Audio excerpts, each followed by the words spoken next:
السلام عليكم ورحمة الله وبركاته. حياكم الله اخواني الكرام، يا هلا وكثير الهلا بيكم، يا هلا او كل الهلا. طبعا هذه شجرة او شجرة المزي او الميز، اللوز العربي. طبعا هذا ارتفاعها الحين شبر، تمام. هذه شبر، هاي شتلات ما شاء الله متوفرة. طبعا هذه عن طريق الاحواض الهوائية. هذه تجي العروق بالطول، تمام، شايفين هاي عروقها تجي بالطول، بعكس هذه الاحواض الدائريه. هذه راح العروق تلتف تلتف تلتف وتصير يعني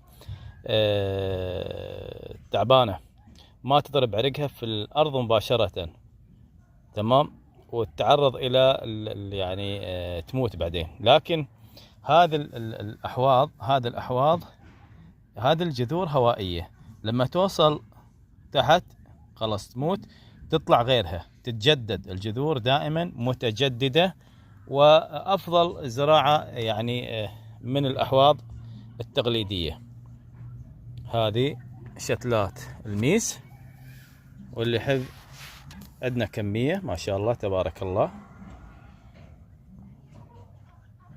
تقبلوا تحياتي، ومحدثكم مبارك الزهيري.